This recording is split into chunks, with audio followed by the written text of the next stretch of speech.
Alyona Synenko. She's a spokesperson for the International Committee of the Red Cross, and she joins me live on the line now from Beirut. Appreciate you coming on to speak to us, Alyona.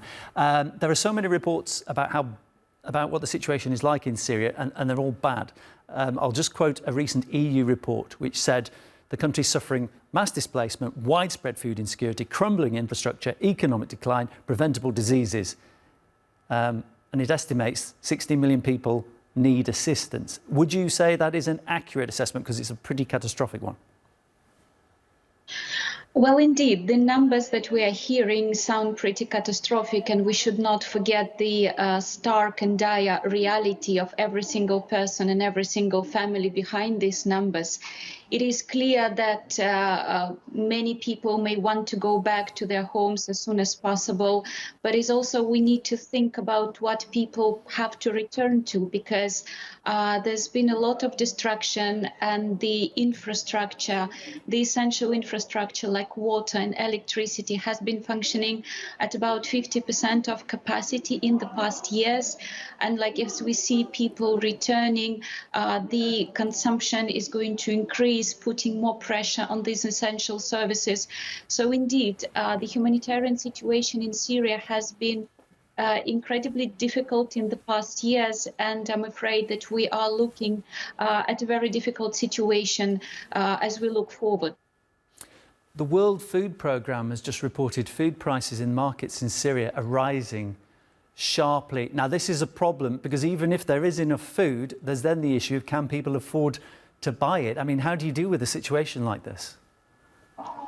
It is indeed a very difficult issue, because very often we forget about the most vulnerable families, displaced people, people living in camps, people who don't have access to the commodities, even if they are available at the market. And the agriculture has been very heavily impacted, and there's a lot of exports. And now, of course, in the current situation, the prices are inevitably going up. We are now still dealing with a very quickly evolving and changing situation where our colleagues on the ground, they're trying to go out, they're trying to go and visit the most vulnerable people, displaced people, to try to assess and see what the situation is like for them and what are the most urgent needs are, so we can support them. But also, as you have mentioned very rightly so, that the humanitarian support, it's like trying to extinguish a fire. It cannot be a response. It cannot be a replacement for a functioning economy, and cannot substitute a functioning economy for an entire country's population. The UN refugee, I mean, there's so many aid agencies who are talking about the problems and obviously trying to help. But like you said, I mean, it's a tsunami of issues. The UN Refugee Agency has just started handing out money. It's distributing cash aid to thousands of families just because winter is coming. Just explain to us, what additional problems will winter bring? Well, the winter is always the most difficult time for people, especially for the displaced people who had lost their homes, whose homes were damaged, and who have to live in very often precarious conditions. So when the temperatures drop, when the rains come, it makes the survival for them just so much more difficult. And that in itself also leads to the increase in diseases. And again, we see more impact on the health services that are very often affected and are not just functioning at the full capacity to be able to absorb this demand.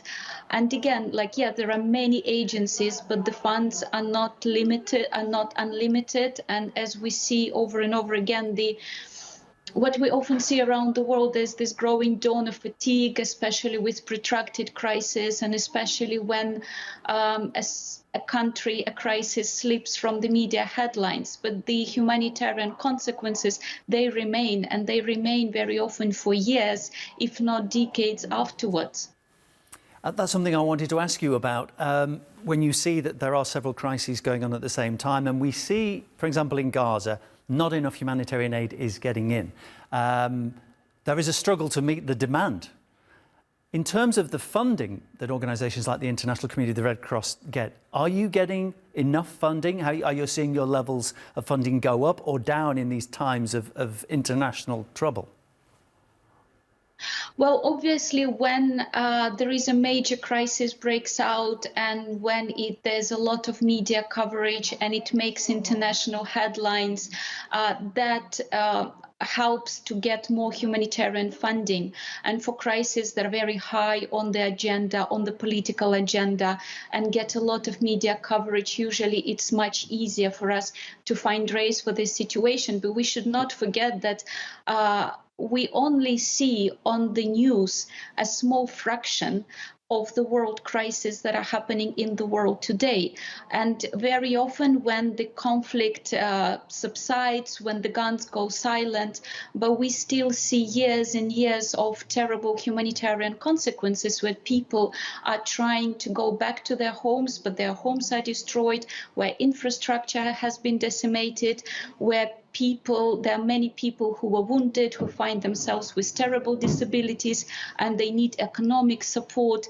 So yes, when the crisis is high on the media coverage and on political agenda, it's easier to fundraise, but there's just so many more forgotten crises that we don't hear about these days. Appreciate you taking the time to come speak to us. Alyona Synenko is my guest. She's the spokesperson for the International Committee of the Red Cross. Thank you.